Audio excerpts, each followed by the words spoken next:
Hello दोस्तों, मैं CM परीक्षा मंथन के ऑफिशियल यूट्यूब चैनल पर आप सभी का स्वागत करता हूं। दोस्तों, हम आज इस वीडियो में डिस्कस करेंगे जो आपका यूपी पीसीएस प्री का एग्ज़ाम हुआ था 11 अक्टूबर 2020 को। तो उसमें जीएस फर्स्ट पेपर के जितने भी क्वेश्चंस हैं सारे क्वेश्चंस को इसमें डिस्कस करेंगे। जैसा कि आप सभी दोस्तों को पता होगा कि जो जीएस फर्स्ट पेपर होता है उसमें 150 क्वेश्चंस आते हैं और 150 क्वेश्चंस में से 121 जो क्वेश्चन थे वो हमारे करंट अफेयर्स और हमारे सामान्य अध्ययन की जो पुस्तकें हैं उनसे डायरेक्ट क्वेश्चन आए हुए थे। तो इसमें हम लोग एक एक क्वेश्चन को डिस्कस करेंगे और देखेंगे कि हमारी कौन सी पुस्तक से कौन सा क्वेश्चन आया हुआ था। तो इसमें 150 क्वेश्चन हैं, तो इनको 3 पार्ट में डिवाइड किया गया है, जिसमें 1 पार्ट में हम 50 क्वेश्चन देखेंगे और इसका जो सेकेंड पार्ट होगा उसमें 51 से आगे क्वेश्चन को देखेंगे। और ये जो बुकलेट है ये बुकलेट सी है। तो चलिए स्टार्ट करते हैं, देखते हैं कि फर्स्ट क्वेश्चन हमारा क्या है। तो फर्स्ट क्वेश्चन है 29 जुलाई 2020 को भारत के केंद्रीय मंत्रिमंडल द्वारा स्वीकृत नई शिक्षा नीति के संबंध में निम्नलिखित कथनों पर विचार कीजिएगा। तो यहाँ पे कथन दिए गए हैं, आपको बताना है कौन सा कथन राइट है और कौन सा कथन रॉन्ग है। तो फर्स्ट कथन क्या है? फर्स्ट कथन कह रहा है यह डॉक्टर के कस्तूरीरंगन की अध्यक्षता वाली समिति द्वारा तैयार की गई थी। बिल्कुल राइट है। सेकंड कथन क्या कह रहा है? सेकंड कह रहा है कि यह विगत 38 वर्ष से लागू पिछली शिक्षा नीति को बदल देगी। तो ये रॉन्ग है, ये 38 नहीं है, यह विगत 34 वर्ष क्या हो जाएगा? 34 वर्ष से लागू पिछली शिक्षा नीति को बदल देगी। तो यहाँ पे राइट आंसर क्या हो जाएगा? ऑप्शन नंबर ए हो जाएगा, केवल एक सही है। अगला क्वेश्चन देखते हैं। अगला क्वेश्चन देखने से पहले हम ये बताएं, ये जो हमारा क्वेश्चन आया था वो कहाँ से आया था? तो ये लक्ष्य 4 से आया था और पेज नंबर 4 से 5 तक इसका मेंशन है। अगला क्वेश्चन है, काफ़ी इजी क्वेश्चन है। कश्मीर घाटी स्थित है, तो ये कहाँ पे स्थित है? जैसा कि सभी को पता होगा, ये पीर पंजाल और हिमाद्री पर्वत की श्रेणियों के मध्य में स्थित है। तो right answer option number B हो जाएगा। अगला क्वेश्चन है, ये क्वेश्चन जो आया था ये भारत का भूगोल पेज नंबर 16 से 17 तक इसका मेंशन दिया गया है। अगला क्वेश्चन है, निम्नलिखित में से किस राज्य या संघ राज्य क्षेत्र द्वारा 7 अगस्त 2020 को विद्युत चालित वाहन नीति की घोषणा की गई थी? तो ये किसके द्वारा की गई थी? तो ये दिल्ली के द्वारा की गई थी, यानी केंद्र शासित प्रदेश हमारा है दिल्ली। और ये काफ़ी अच्छा कदम था क्योंकि दिल्ली में काफ़ी पॉपुलेशन भी है और ट्रैफिक की समस्या अत्यधिक रहती है, जिससे अत्यधिक पोल्यूशन होता है। और जो विद्युत चालित वाहन है उनसे प्रदूषण नहीं होता है और हमारा जो इन्वायरमेंट है वो अच्छा रहता है। तो काफ़ी अच्छा कदम है और सराहनीय कदम है। तो इसका राइट आंसर क्या हो जाएगा? ऑप्शन नंबर सी हो जाएगा। अगला क्वेश्चन देखते हैं। यमुना नदी की निम्नलिखित सहायक नदियों पर विचार कीजिए और उन्हें पश्चिम से पूर्व की ओर क्रम से व्यवस्थित कीजिए। तो आपको क्रम से व्यवस्थित करना है। तो जैसा कि ये आपकी यमुना नदी हो गई है और जो आपकी चंबल नदी है, तो ये चंबल नदी ये बिंद से निकलती है, तो ये आपकी चंबल नदी हो गई। उसके बाद में सेकंड पे आपकी ये सिंध नदी हो गई है। उसके बाद है आपकी ये सिंध के बाद ये आपकी बेतवा नदी हो गई है और उसके बाद में आपके लास्ट में ये केन नदी हो गई। तो ये सारी नदियाँ यमुना से मिलती हैं। तो राइट आंसर क्या हो जाएगा आपका? राइट आंसर हो जाएगा ऑप्शन नंबर ए। अब ये जो क्वेश्चन आया था ये भारत का भूगोल सामान्य अध्ययन की पुस्तक और पेज नंबर 38 पे इसका मेंशन दिया गया है। अगला क्वेश्चन है, निम्नलिखित में से किस भारतीय फाउंडेशन ने अगस्त 2020 में फूड विजन 2050 पुरस्कार प्राप्त किया है? तो किसने प्राप्त किया है? ये नंदी फाउंडेशन ने प्राप्त किया है। तो राइट आंसर क्या हो जाएगा? ऑप्शन नंबर बी हो जाएगा। ये फैक्चुअल क्वेश्चन था। अगला क्वेश्चन है, निम्नलिखित में से कौन सा एक सही सुमेलित नहीं है? आपको बताना है फिर कौन सा जो युग्म है वो सही सुमेलित नहीं है। तो देखते हैं कि कौन सा सही सुमेलित नहीं है। तो यहाँ पे कंट्री दिए हैं और उसके बाद में यहाँ पे लौह खनिज उत्पादक क्षेत्र दिए गए हैं। तो इसका राइट आंसर क्या हो जाएगा? ऑप्शन नंबर सी हो जाएगा, क्योंकि जो आपका जर्मनी है ये जर्मनी का क्षेत्र नहीं है। नोरमंडी जो क्षेत्र है ये फ्रांस का क्षेत्र है। किसका क्षेत्र है? ये फ्रांस का क्षेत्र है, नोरमंडी। तो राइट आंसर क्या हो जाएगा? ऑप्शन नंबर सी हो जाएगा। और ये जो क्वेश्चन आया था ये हमारी सामान्य ज्ञान की पुस्तक है और पेज नंबर 817 से 819 से इसका विस्तार दिया गया है। अगला क्वेश्चन देखते हैं। अगला क्वेश्चन है, कोलकाता बंदरगाह से अगरतला के लिए पहली बार मालवाहक जहाज जुलाई 2020 में बांग्लादेश की निम्नलिखित में से किस बंदरगाह से होकर भेजा गया था? तो इसका राइट आंसर हो जाएगा ऑप्शन नंबर डी, ये चट्टोग्राम से भेजा गया था। ये जो क्वेश्चन आया था ये लक्ष्य 4 2020 और पेज नंबर 26। अगला क्वेश्चन है, विश्व के निम्नलिखित प्रदेशों में से किसमें खट्टे रसीले फलों का उत्पादन जो है बहुत विकसित है? कहाँ पे बहुत विकसित है? तो ये भूमध्य सागरीय प्रदेश में इसका जो उत्पादन है बहुत विकसित है। तो राइट आंसर क्या जाएगा? ऑप्शन नंबर सी हो जाएगा। और सामान्य ज्ञान की जो पुस्तक है पेज नंबर 843 से 845 तक वहाँ से क्वेश्चन आया था। अगला है, पृथ्वी मंत्रालय भारत सरकार द्वारा जुलाई 2020 में निम्नलिखित में से किसे पृथ्वी प्रणाली विज्ञान में लाइफ टाइम उत्कृष्टता पुरस्कार प्रदान किया गया है? तो किसको प्राप्त किया गया है? तो ये अशोक साहनी जी को प्राप्त किया गया है। तो राइट आंसर क्या हो जाएगा? ऑप्शन नंबर डी हो जाएगा। और ये जो क्वेश्चन आया है लक्ष्य 5 से आया है 2020 और पेज नंबर 157। अगला क्वेश्चन देखते हैं हम। अगला क्वेश्चन है, सूची फर्स्ट को सूची सेकंड से सुमिलित कीजिए तथा सूचियों के नीचे दिए गए कोड से सही उत्तर चुनिए। आपको सही उत्तर बताना है। तो देखते हैं, तो यहाँ पे चक्रवात दिए गए हैं और उसके बाद में यहाँ पे कंट्री दिए हैं, यानी कौन सा चक्रवात है किस कंट्री में आता है। तो ये जो चक्रवात है आपका वेंगुआ, ये कहाँ पे आता है? तो ये चक्रवात जो है ये फिलीपींस में आता है। कहाँ पे? वेंगुआ जो है फिलीपींस में आता है। उसके बाद जो आपका हरिकेन है ये संयुक्त राज्य अमेरिका में आता है। और उसके बाद में जो आपका टाइफून है ये चीन में आता है। उसके बाद में जो चिली विलीज है ये ऑस्ट्रेलिया में आता है। तो इसका राइट आंसर क्या हो जाएगा? इसका राइट आंसर हो जाएगा ऑप्शन नंबर बी हो जाएगा। अब ये जो क्वेश्चन आया है ये हमारी सामान्य ज्ञान की पुस्तक पेज नंबर 816 से 838। अगला क्वेश्चन है, सुपोषण यानी यूट्रोफिकेशन के संबंध में निम्नलिखित में से कौन सा कथन जो है वो सही आपको बताना है। यहाँ पे कौन सा कथन सही है? तो फर्स्ट कथन क्या है? फर्स्ट कथन है यह जल में घुलित ऑक्सीजन को कम करता है। और सेकेंड कथन है यह जल निकाय के पोषक तत्व संवर्धन की घटना है। तो बिल्कुल राइट हैं दोनों कथन। तो राइट आंसर क्या हो जाएगा? ऑप्शन नंबर सी, 1 तथा 2 दोनों। और ये जो क्वेश्चन आया है ये पर्यावरण एवं पारिस्थितिकी और पेज नंबर 47 से 48 तक। अगला क्वेश्चन है, डार्लिंग श्रृंखला ऑस्ट्रेलिया के निम्नलिखित तटों में से किस पर अवस्थित है? तो ये दक्षिण पश्चिमी तट पर अवस्थित है। और ये जो क्वेश्चन आया था ये सामान्य ज्ञान और पेज नंबर 837 से 840 तक। तो right answer option number D हो जाएगा। अगला क्वेश्चन देखते हैं हम लोग। अगला क्वेश्चन क्या है, निम्नलिखित घटनाओं को उनके प्रारंभ के कालानुक्रम में व्यवस्थित कीजिए। आपको कालानुक्रम में व्यवस्थित करना है। तो जो आपका प्रोजेक्ट टाइगर था इसकी जो स्थापना हुई थी वो 1972 में हुई थी। और उसके अंदर आपका जो प्रोजेक्ट हाथी है इसकी स्थापना जो हुई थी 1992 में हुई थी। उसके बाद में जो आपका वन्य जीव संरक्षण अधिनियम इसकी जो स्थापना हुई थी वो 1972 में हुई थी। उसके बाद में जो आपका जैव विविधता अधिनियम है इसकी जो स्थापना हुई थी वो 2002 में हुई थी। लेकिन जो आपका प्रोजेक्ट टाइगर है उसकी भी स्थापना 1972 में हुई थी। उसके बाद में आपका जो वन्य जीव संरक्षण अधिनियम है इसकी भी जो स्थापना हुई थी 1972 में हुई थी। लेकिन जो आपका वन्य जीव संरक्षण अधिनियम है इसकी स्थापना पहले हुई थी और इसके बाद में ये आपका प्रोजेक्ट टाइगर की स्थापना हुई थी। तो राइट आंसर क्या हो जाएगा? ऑप्शन नंबर सी हो जाएगा। ये जो क्वेश्चन आया था ये पर्यावरण एवं पारिस्थितिकी से आया था और पेज नंबर 218 से 222 तक। अगला क्वेश्चन है, निम्नलिखित में से कौन सा महासागरीय धारा हिंद महासागर से संबंधित है? तो कौन सी महासागरीय धारा है जो हिंद महासागर से संबंधित है आपको बताना है। तो इसका राइट आंसर क्या हो जाएगा? इसका राइट आंसर हो जाएगा ऑप्शन नंबर सी, जो आपकी एंग्लोहास की धारा है वो हिंद महासागर से संबंधित है।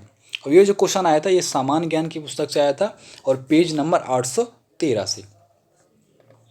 अगला क्वेश्चन है, एक पारिस्थितिकी तंत्र के विभिन्न घटकों से होकर पोषक तत्वों का गुजरना क्या कहलाता है? तो ये जैव भू रसायन चक्र कहलाता है। तो राइट आंसर क्या हो जाएगा? ऑप्शन नंबर ए हो जाएगा। और ये जो क्वेश्चन आया था यह पर्यावरण एवं पारिस्थितिकी से आया था और पेज नंबर 47 से 49 तक। अगला क्वेश्चन है, सूची फर्स्ट को सूची सेकंड से सुमेलित कीजिए तथा सूचियों के नीचे दिए गए कूट से सही उत्तर आपको बताना है। तो हम लोग इसको सुमेलित करते हैं। तो आपका ये हो जाएगा, यहाँ पे नजाति समूह दिए गए हैं और देश दिए, यानी कौन सा नजाति समूह है, किस देश से संबंधित है। तो जो आपका यहूदी है वो किससे संबंधित है, ये इजराइल से संबंधित है। आपका जो यहूदी है वो इजराइल से संबंधित है। उसके बाद आपका जो टेढ़ा है ये कहाँ संबंधित है, तो ये लीबिया से संबंधित है, ये लीबिया से संबंधित है। और आपका जो बेजा है ये मिस्र से संबंधित है। उसके बाद आपका जो बचा लोर, ये कहाँ से, ये ईरान से संबंधित है। तो इसका राइट आंसर क्या हो जाएगा, इसका राइट आंसर हो जाएगा ऑप्शन नंबर डी हो जाएगा। क्या हो जाएगा, ऑप्शन नंबर डी। ये जो क्वेश्चन आया था ये हमारे सामान्य ज्ञान की पुस्तक पेज नंबर 818 से 821 तक। अगला क्वेश्चन देखते हैं। अगला है, भारत में मिट्टी बचाओ आंदोलन कहाँ से प्रारंभ हुआ। तो ये लेटेस्ट में मध्य प्रदेश में जो वहाँ की जनजातियाँ थीं वहाँ पे प्रोटेस्ट कर रही थी भूमि को लेकर के। तो इससे ये करंट से रिलेटेड क्वेश्चन है। तो ये भारत में मिट्टी बचाओ आंदोलन कहाँ से प्रारंभ हुआ था, तो इसका राइट आंसर हो जाएगा option number D, Hoshangabad Madhya Pradesh से। लेकिन क्वेश्चन ये तभी बना था कि उस समय जो वहाँ पे प्रोटेस्ट हो रहा था, जो वहाँ की जनजातियाँ थीं ये ज़मीन को लेकर प्रोटेस्ट कर रही थीं। अगला क्वेश्चन है, निम्नलिखित में से कौन सा एक सही सुमेलित नहीं है। तो कौन सा है जो सही सुमेलित नहीं है, तो इसका राइट आंसर क्या हो जाएगा, इसका राइट आंसर हो जाएगा option number D, Cape Verde. क्योंकि जो केप वर्डे है एक छोटा सा द्वीप है, जो केप वर्डे है ये एक छोटा सा द्वीप है। और जो बमाको है ये माली की राजधानी है। किसकी राजधानी है, तो बमाको जो है ये माली की कैपिटल है। तो आपसे पूछा गया कौन सुमेलित नहीं है, तो आपका जो डी है केप वर्डे ये सही सुमेलित नहीं है। तो राइट आंसर क्या हो जाएगा, ऑप्शन नंबर डी हो जाएगा। ये जो क्वेश्चन आया था ये हमारी सामान्य ज्ञान की पुस्तक और पेज नंबर 856 से 857 तक। अगला है, देखते हैं क्वेश्चन। अगला है, हरित गृह प्रभाव ग्रीन हाउस इफेक्ट के अभाव में भू सतह का औसतन तापमान होगा। तो यानी जो ग्रीन हाउस इफेक्ट है उसके अभाव में जो भू सतह का औसतन तापमान होगा कितना होगा, तो इसका राइट आंसर हो जाएगा option number V, -18 degree Celsius या 0 डिग्री फ़ारेनहाइट। कितना हो जाएगा, यानी -18 डिग्री सेल्सियस या 0 डिग्री फ़ारेनहाइट। तो राइट आंसर क्या हो जाएगा, ऑप्शन नंबर बी हो जाएगा। उसका जो क्वेश्चन जो आया था ये पर्यावरण पारिस्थितिकी की पुस्तक से हमारी आया था और पेज नंबर 174 से 175 तक। अगला क्वेश्चन देखते हैं। अगला क्वेश्चन है, दक्षिण अफ्रीका का पोस्ट मार्सबुर्ग और उसका समीपवर्ती क्षेत्र निम्नलिखित में से किस खनिज का प्रमुख उत्पादक है। तो किसका प्रमुख उत्पादक है, तो ये मैग्नीज का सबसे प्रमुख उत्पादक है। तो ये फैक्चुअल क्वेश्चन था। तो राइट आंसर क्या हो जाएगा, ऑप्शन नंबर सी हो जाएगा। ये जो क्वेश्चन आया है ये हमारी सामान्य ज्ञान की पुस्तक से आया है और पेज नंबर 831 से 832 तक। अगला क्वेश्चन देखते हैं। अगला क्वेश्चन क्या है, समुदायों का पूर्ण क्रम को क्रमशः एक निश्चित स्थान पर बदलता है क्या कहलाता है। तो क्या कहलाता है, तो इसका राइट आंसर क्या हो जाएगा, इसका राइट आंसर हो जाएगा ऑप्शन नंबर वी, सीआर कहलाता है। क्या कहलाता है, सीआर जो समुदाय का एक पूर्ण क्रम है जो क्रमशः एक निश्चित स्थान पर बदलता रहता है उसको क्या कहता है, उसको सीआर कहलाता है। तो right answer option number B हो जाएगा। अगला क्वेश्चन है, सूची फर्स्ट को सूची सेकंड से सुमेलित कीजिएगा तथा सूचियों के नीचे दिए गए कोड से सही उत्तर आपको बताना है। यानी यहाँ पे पर्वत दिए गए हैं, माउंट दिए गए हैं, उसके बाद में यहाँ पे कंट्री दिए गए हैं। तो कौन सा पर्वत है, किस देश से संबंधित है, तो मिलान करते हैं हम लोग, इसको सुमेलित करते हैं।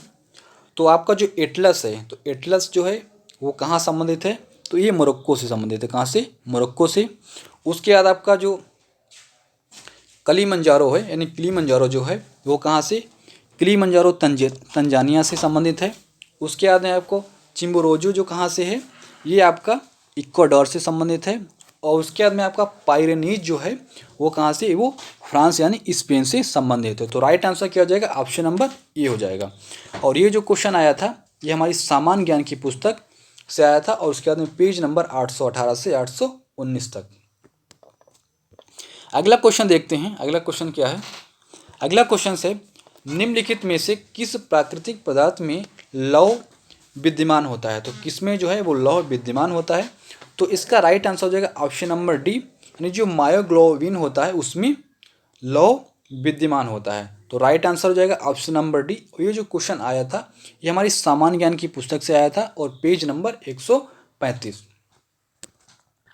अगला क्वेश्चन देखते हैं। अगला क्वेश्चन है मलेशिया में किंटा घाटी जो है वो प्रसिद्ध है, यानी जो मलेशिया में किंटा घाटी है वो किस लिए प्रसिद्ध है? तो जो मलेशिया में किंटा घाटी है टिन उत्पादन के लिए प्रसिद्ध है। तो राइट आंसर क्या हो जाएगा? Option number C. अगला क्वेश्चन देखते हैं। अगला क्वेश्चन क्या है? अब ये जो क्वेश्चन आया था कि जो मलेशिया में किंटा घाटी किस लिए प्रसिद्ध है? तो टिन के लिए प्रसिद्ध है। तो ये सामान्य ज्ञान की पुस्तक और पेज नंबर 816 से 818 तक। अगला क्वेश्चन क्या है? अगला क्वेश्चन से जीन के भीतर अनुक्रम आधार में परिवर्तन कहलाता है। तो जीन के भीतर जो अनुक्रम आधार में परिवर्तन है वो क्या कहलाता है? तो सबसे पहले मैं आप एक चीज़ जानने की कोशिश करिएगा आप लोग कि आपके जो डीएनए के अंदर डाईऑक्सी न्यूक्लिक एसिड जो होता है एटीजी, क्या होता है?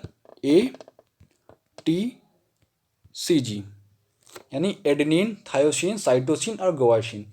इसमें कोई भी अगर बदलाव आ जाता है, यानी कोई भी अगर बदलाव आएगा तो क्या होगा? तो उसमें उत्परिवर्तन कहलाता है। अगर कोई भी एटीसीजी में अगर कोई भी बदलाव आएगा तो उसे क्या कहते हैं? उत्परिवर्तन।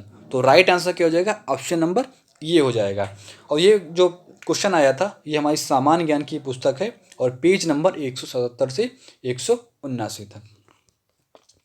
अगला क्वेश्चन है निम्नलिखित में से किन देशों से होकर भूमध्य रेखा नहीं गुजरती है? तो किन देशों से भूमध्य रेखा होकर नहीं गुजरती है तो आपको बताना है। तो नीचे कोड दिए गए हैं। जैसा कि आप सभी को पता होगा कि जो ये हमारी पृथ्वी है और ये इक्वेटर है, इसको हम भूमध्य रेखा भी बोलते हैं। इंग्लिश में इसको इक्वेटर बोलते हैं। ये हमारे नॉर्थ पोल हो गया, ये हमारा साउथ पोल हो गया। तो यानी जो यहाँ से है वो कौन सा नहीं गुजरती है? तो आपको बताना है किन देशों से होकर भूमध्य रेखा नहीं गुजरती है। तो इसका राइट आंसर क्या हो जाएगा? ऑप्शन नंबर डी हो जाएगा। क्या हो जाएगा? ऑप्शन नंबर डी, यानी भूमध्य रेखी गिनी और रवांडा जो है वो भूमध्य रेखा से नहीं गुजरती है। अगला क्वेश्चन देखते हैं। ये जो क्वेश्चन आया था ये सामान्य ज्ञान की पुस्तक से हमारी आया था और पेज नंबर 831 से 833 तक। अगला क्वेश्चन है फायर अलार्म निम्नलिखित में से किसका उपयोग किया जाता है? तो ये क्वेश्चन डाउटफुल क्वेश्चन था। तो इसमें फोटो सेल का तो नहीं किया था, सौर सेल का भी नहीं किया था। तो ये डाउटफुल क्वेश्चन था। तो इसका वैसे राइट आंसर क्या हो जाएगा? ऑप्शन नंबर डी हो जाएगा और तुमसे कोई नहीं। तो ये डाउटफुल क्वेश्चन था। अगला क्वेश्चन देखते हैं। अगला है संविधान के किस भाग में पंचायती राज व्यवस्था संबंधी प्रावधान दिए गए हैं? ये संविधान का ऐसा कौन सा भाग है जहाँ पे पंचायती राज व्यवस्था संबंधी प्रावधान दिए गए हैं? तो इसका राइट आंसर क्या हो जाएगा? इसका राइट आंसर हो जाएगा ऑप्शन नंबर ए। अब ये जो क्वेश्चन आया था ये भारत का संविधान और एवं राज्य व्यवस्था से आया था और पेज नंबर 118 वहाँ पे मेंशन किया गया है। भारत का जो संविधान एवं राज्य व्यवस्था हमारी पुस्तक है उसमें मेंशन किया गया है पेज नंबर 118 पे। अगला क्वेश्चन है निम्नलिखित में से कौन सा बहुलक एक थर्मोप्लास्टिक नहीं है? तो कौन सा बहुलक है जो थर्मोप्लास्टिक नहीं है? तो जो आपका नियोप्रीन है, क्या है? जो आपका नियोप्रीन है ये आपका एक मतलब थर्मोप्लास्टिक का बहुलक नहीं है। तो राइट आंसर क्या हो जाएगा? ऑप्शन नंबर बी हो जाएगा। और ये जो क्वेश्चन आया था ये पर्यावरण एवं पारिस्थितिकी से आया था और पेज नंबर 154 से 155 तक। अगला क्वेश्चन है भारतीय संघात्मक व्यवस्था में तृतीय तल कब जोड़ा गया है? यानी तृतीय तल कब जोड़ा गया है? तो इसका राइट आंसर हो जाएगा ऑप्शन नंबर सी 1992 में। कौन सा? 1992, 1992 में तृतीय तल को जोड़ा गया था। और ये जो क्वेश्चन आया था ये भारत का संविधान एवं राज्य व्यवस्था से आया था और पेज नंबर 118 से 120। अगला क्वेश्चन देखते हैं। अगला क्वेश्चन है मानव शरीर में प्रोटीन का पाचन निम्नलिखित में से किस अंग में प्रारंभ होता है? तो काफ़ी इजी क्वेश्चन था, साइंस से क्वेश्चन आया था। तो इसका राइट आंसर क्या हो जाएगा? आमाशय से। यानी मानव शरीर में जो प्रोटीन का पाचन होता है वो किस अंग में होता है? तो वो आमाशय में होता है। और ये जो क्वेश्चन आया था ये सामान्य ज्ञान की पुस्तक से आया था और पेज नंबर 117। अगला क्वेश्चन देखते हैं। अगला क्वेश्चन है, निम्नलिखित में से कौन सा संविधान के अनुच्छेद 3 के संसद के एक कानून द्वारा संभव नहीं है? तो कौन संभव नहीं है? तो सबसे पहले नए राज्यों का गठन, ये तो संभव है। उसके बाद में राज्यों के क्षेत्रों में परिवर्तन, ये भी संभव है। बिल्कुल राइट है, दोनों राइट हो जाएंगे। उसके बाद में सेकेंड है राज्यों की सीमाओं में परिवर्तन, ये भी राइट है। उसके बाद डी क्या है? नए राज्यों का प्रवेश। नए राज्यों का प्रवेश जो है वो यहाँ पे रॉन्ग हो जाएगा, क्योंकि नए राज्यों का जो प्रवेश है वो अनुच्छेद 2 में है। किसमें? अनुच्छेद 2 में है। तो राइट आंसर क्या हो जाएगा? Option number D. आपसे क्वेश्चन में पूछा गया कि कौन सा जो है वो अनुच्छेद 3 के द्वारा संसद के एक कानून द्वारा संभव नहीं है। लेकिन आप लोग ये अवश्य देखिएगा कि जिस क्वेश्चन में नहीं हो, अक्सर काफ़ी लोग वो क्वेश्चन को गलत कर देते हैं वो सही को लगा करके। लेकिन आपको इसको अच्छे से ध्यान से रखना है कि नहीं पूछा गया है। तो इसका राइट आंसर हो जाएगा ऑप्शन नंबर डी, नए राज्यों का प्रवेश अनुच्छेद 3 के द्वारा संसद के कानून द्वारा संभव नहीं है।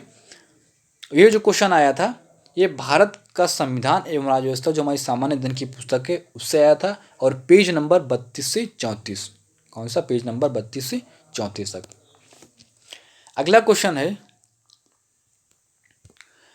मानव आहार में पॉलिश किए गए चावल के उपयोग से निम्नलिखित रोग हो जाता है। तो कौन सा रोग हो जाता है? काफ़ी इजी क्वेश्चन था, ये साइंस से क्वेश्चन आया था। ये बेरी बेरी रोग हो जाता है। यानी जो मानव आहार में पॉलिश किए हुए चावल के उपयोग से मानव के शरीर में कौन सा रोग हो जाता है? बेरी बेरी रोग हो जाता है। तो राइट आंसर क्या हो जाएगा? Option number D, very berry. ये जो क्वेश्चन आया था ये सामान्य विज्ञान से आया था हमारी पुस्तक जो है, और पेज नंबर 156 और 157 तक। अगला क्वेश्चन देखते हैं। अगला क्वेश्चन है, निम्नलिखित में से कौन से पदाधिकारियों को हटाने में संसद की कोई भूमिका नहीं होती है? तो काफ़ी इंपॉर्टेंट क्वेश्चन है, आप लोग इसको अच्छे देखिएगा। इसमें क्वेश्चन पूछा गया है, निम्न में से कौन से पदाधिकारियों को हटाने में संसद की भूमिका नहीं होती है? तो किस में नहीं होती है वो आपको बताना है। तो फर्स्ट क्या है? फर्स्ट है उच्च न्यायालय के न्यायाधीशों को, और सेकंड क्या दिया गया? सेकंड दिया है उच्चतम न्यायालय के न्यायाधीशों को, और थर्ड दिया गया है अध्यक्ष संघ लोक सेवा आयोग। उसके बाद में भारत के नियंत्रक और महालेखा परीक्षक। तो जैसा कि सभी को बता दें कि जो लोकसभा के विशेष बहुमत के द्वारा ही उच्च न्यायालय के न्यायाधीश, उच्चतम न्यायालय के न्यायाधीश और भारत के नियंत्रक एवं महालेखा परीक्षक को हटाया जा सकता है। यानी कि लोकसभा के विशेष बहुमत के द्वारा ही इन तीनों को हटाया जा सकता है, यानी इनको और इनको तीनों को। लेकिन जो लोक सेवा आयोग यानी यूपीएससी के जो अध्यक्ष और सदस्य हैं उनको कैसे हटाया जा सकता? उनको राष्ट्रपति के द्वारा ही हटाया जा सकता है, लेकिन इनको विशेष बहुमत के द्वारा हटाया जाता है।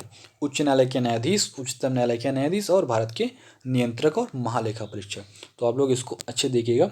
तो इसका राइट आंसर क्या हो जाएगा? ऑप्शन नंबर डी हो जाएगा। ये जो क्वेश्चन आया था ये क्वेश्चन आया था भारत का संविधान एवं राज्य व्यवस्था से, और पेज नंबर 312 से 314। अगला क्वेश्चन देखते हैं। अगला क्वेश्चन है क्वेश्चन नंबर 35।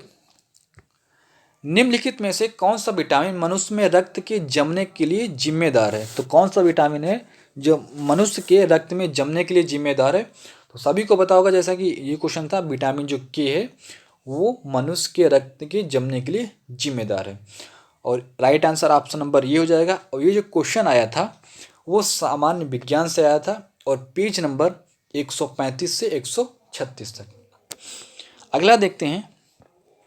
अगला क्वेश्चन है, पंचायतों के लिए कराए जाने वाले सभी निर्वाचनों के संचालन का अधीक्षण, निर्देशन और नियंत्रण निहित होता है। तो किसमें निहित होता है?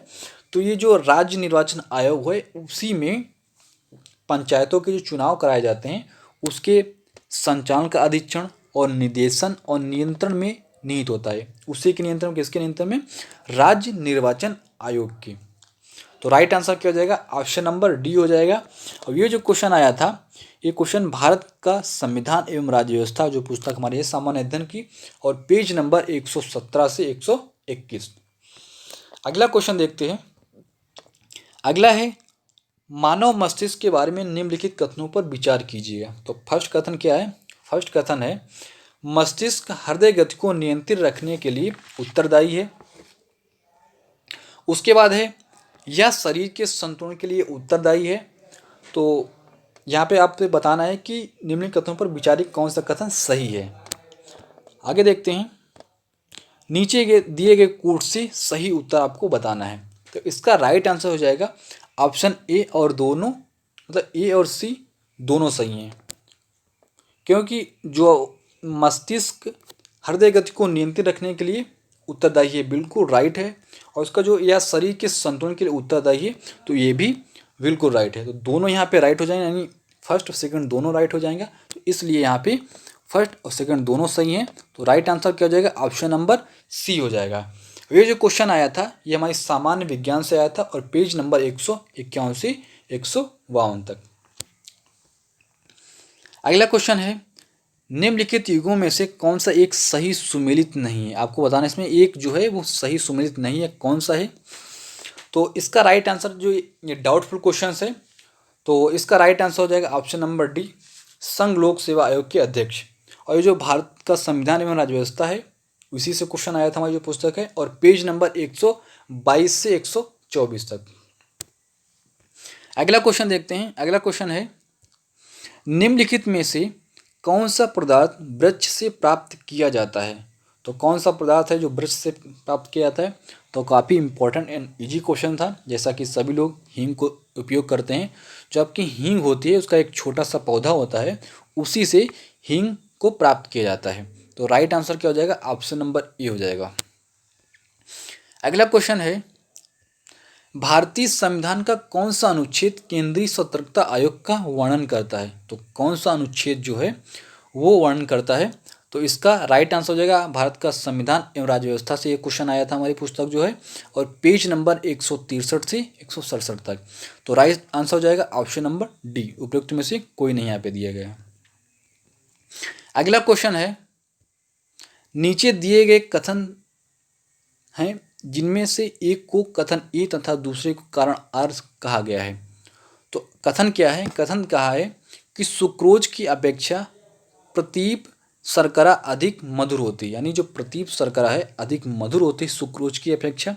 और कारण क्या दिया है, कारण दिया गया है प्रतीप शर्करा को सुक्रोज के जल अपघटन से प्राप्त किया जाता है।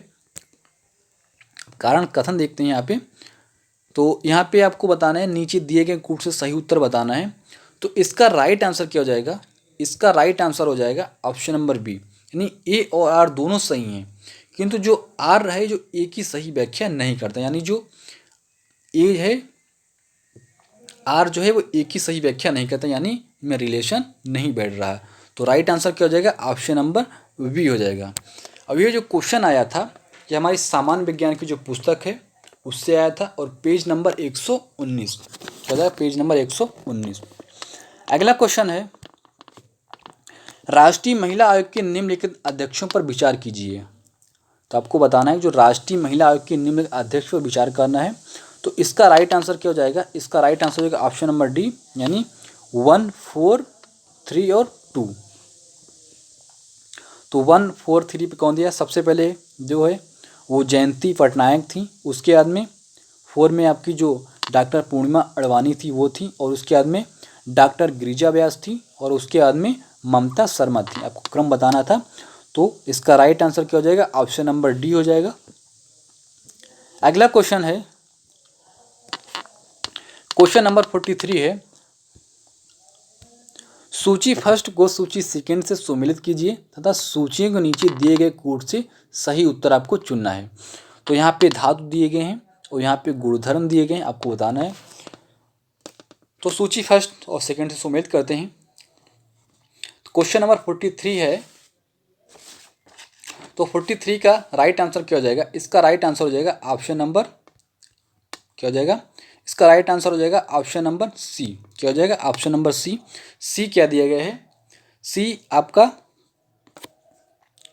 सी में क्या दिया गया, सी में आपका ए का 4 हो जाएगा, ए का 4 हो जाएगा, और उसके बाद में आपका बी का 2 हो जाएगा, और उसके बाद में सी का 1 हो जाएगा, और डी का आपका 3rd हो जाएगा। तो हम लोग मिलान करते हैं।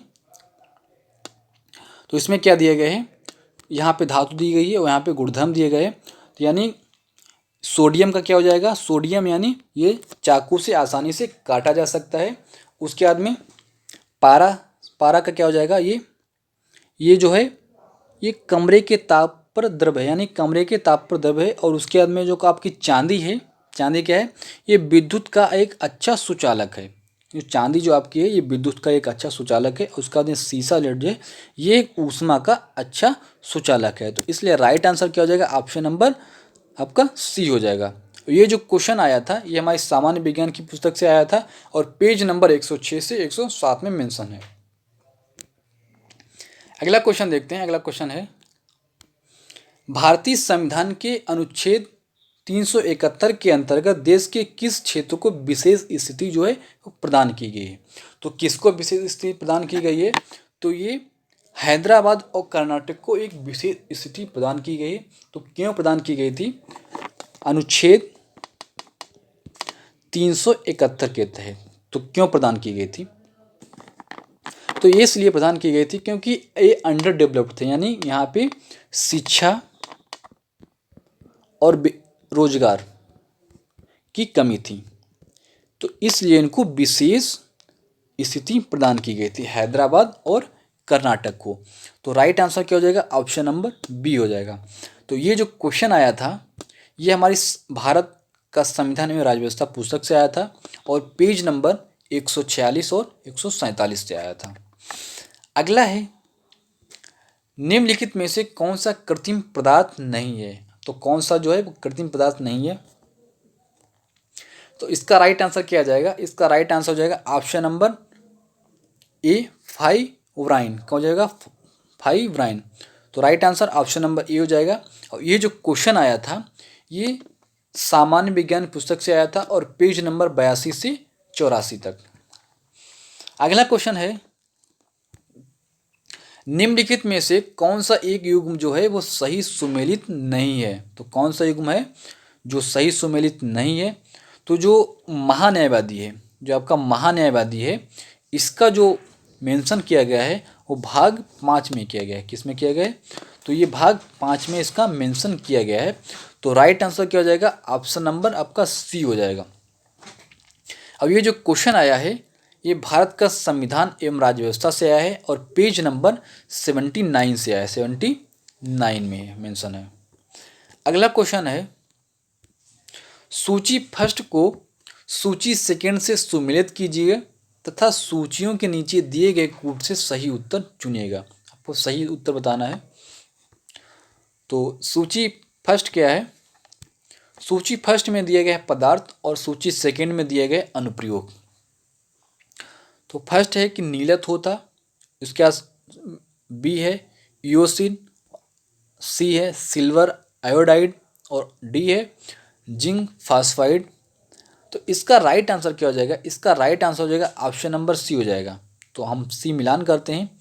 सी में क्या है, जो आपका ये है ये किससे सुमेलित है, तो ई जो है जो नीलत होता है ये कवकनाशी है और ईओसिन जो है वो क्या है, ईओसिन जो है वो लाल स्याही से संबंधित है, ये लाल स्याही संबंधित है।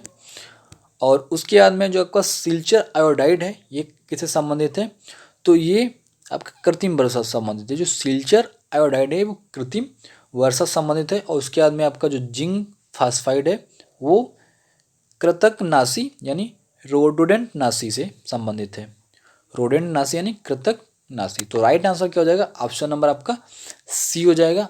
ये जो क्वेश्चन आया था ये हमारी सामान्य विज्ञान की पुस्तक से आया था और पेज नंबर 68 से 72 तक इसका मेंशन किया गया है। अगला क्वेश्चन है, भारतीय संसद की सबसे बड़ी समिति कौन सी है। तो भारतीय संसद की सबसे बड़ी समिति कौन सी है आपको बताना है। तो इसका राइट आंसर क्या हो जाएगा, तो जो आपकी प्राक्कलन समिति है ये भारतीय संसद की सबसे बड़ी समिति है। क्योंकि इसमें जो प्राक्कलन समिति होती है इसमें 30 सदस्य होते हैं, इसमें 30 सदस्य होते हैं, जिसमें से जितने भी सदस्य होते हैं सारे सदस्य कहाँ से होते हैं, ये सारे सदस्य लोकसभा से होते हैं। ये जितने भी सदस्य होते हैं सारे सदस्य लोकसभा से होते हैं। लेकिन इसमें एक याद रखना आप लोग कि राज्यसभा से इसमें कोई भी सदस्य जो है वो नहीं होता। इसमें जितने भी सदस्य होते हैं वो सारे सदस्य कहाँ से होते हैं, वो लोकसभा से होते हैं। और टोटल जो सदस्यों की संख्या वो कितनी है, वो 30 है।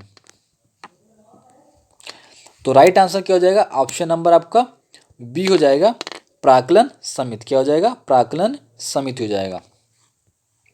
अगला क्वेश्चन है, नीति आयोग द्वारा दिसंबर 2019 में जारी सतत विकास लक्ष्यों भारत सूचकांक 2019-20 पर जारी रिपोर्ट के अनुसार उत्तर प्रदेश को निम्नलिखित वर्गों में किसमें वर्गीकृत किया गया है। तो किसमें उत्तर प्रदेश को वर्गीकृत किया गया है, तो जो आपका केरला है, सबसे पहले हम देखते हैं कि इसमें फर्स्ट में कौन है। तो जो आपका केरला है उसको प्रथम स्थान मिला है। किसको, केरला को, केरला को प्रथम स्थान मिला है। उसके बाद जो आपका उत्तर प्रदेश आपसे पूछा गया है, यहाँ पे पूछा गया उत्तर प्रदेश को निम्नलिखित में से वर्गों में से किसमें वर्गीकृत किया गया है। तो उत्तर प्रदेश को अच्छा प्रदर्शन यानी अच्छा परफॉर्मेंस में वर्गीकृत किया गया है। तो राइट आंसर क्या हो जाएगा इसका, राइट आंसर हो जाएगा आपका ऑप्शन नंबर बी हो जाएगा। अब ये जो क्वेश्चन आया था ये कहाँ से आया था, ये हमारी जो लक्ष्य की मैगजीन आती है करंट अफेयर्स की, उससे आया था। और पेज नंबर है 28, पेज नंबर 28 पे मेंशन किया गया है सारी चीज़ें। अगला क्वेश्चन है, भारतीय संविधान के कौन से अनुच्छेद नागरिकता से संबंधित हैं। तो भारतीय संविधान का जो कौन सा ऐसा अनुच्छेद है जो नागरिकता से संबंधित है, यानी किस अनुच्छेद के अंतर्गत मेंशन किया गया है कि नागरिकता प्राप्त करने के लिए आपको ये प्रावधान आप हैं, यानी ये प्रावधान किए गए हैं किसी भी व्यक्ति को नागरिकता प्रदान करने के लिए भारत में। तो उसका जो मेंशन किया गया है नागरिकता के प्रावधान का, वो आर्टिकल 5 से 11 में किया गया है। तो राइट आंसर क्या हो जाएगा इसका, राइट आंसर हो जाएगा ऑप्शन नंबर सी, आर्टिकल 5 से 11 तक। ये काफ़ी इजी क्वेश्चन था। और ये जो क्वेश्चन आया था ये भारत का संविधान एवं राज्य व्यवस्था जो पुस्तक हमारी है उससे आया था, सामान्य अध्ययन की, और पेज नंबर 35 से 36 तक। तो ये पार्ट फर्स्ट था जिसमें हम लोगों ने 50 क्वेश्चन सॉल्व किए। और ये जितने भी क्वेश्चन हमारे आए हुए हैं जिसमें से जैसे आके हमने पहले आपको बताया कि 150 क्वेश्चंस में से 121 क्वेश्चंस हमारी करंट अफेयर्स और हमारी जो सामान्य अध्ययन की जितनी पुस्तकें आती हैं उनसे आए हुए हैं। और आपका ये पार्ट 1 कंप्लीट हो गया है 50 क्वेश्चंस का। अब इसके बाद हम लोग इसका जो सेकंड पार्ट है हम जल्दी सेकंड पार्ट लेके आ रहे हैं, उसमें आपके जो 51 से क्वेश्चंस को डिस्कस करेंगे और 100 तक। और उसके बाद आपका जो थर्ड पार्ट होगा उसमें 100 के आगे के जितने भी क्वेश्चंस हैं उनको डिस्कस करेंगे। क्योंकि जो OPPCS का जो प्रीलिम्स होता है उसमें हम लोगों का जो जितना भी देखो सिलेबस जिसका होता है, कोई भी एग्जाम होता है उसका जो सिलेबस होता है बहुत ब्रॉड होता है, लेकिन हम लोगों को केवल सिलेक्टर यानी एग्जाम के पॉइंट ऑफ व्यू से जो रिलेवेंट है वही हमको पढ़ना है। तो जो हमारी परीक्षा अध्ययन की जितनी मैगजीन्स आती हैं और उसके बाद में जो हमारी सामान्य अध्ययन की पुस्तकें आती हैं उनसे 150 क्वेश्चंस में से डायरेक्ट आपके 121 क्वेश्चन फंसे हुए थे, यानी 121 क्वेश्चन आए थे। तो काफ़ी क्वेश्चन आए थे। अगर आप लोगों ने इसका अच्छे से अध्ययन कर लिया होता तो आप लोगों का प्री जो होता वो क्वालिफाई हो जाता, यानी मेंस के लिए आप लोग एलिजिबल हो जाते। तो आज के लिए बस इतना ही दोस्तों, मिलते हैं न्यू वीडियो में आपका सेकंड पार्ट नंबर 2 के साथ। Thank you so much, thanks for watching.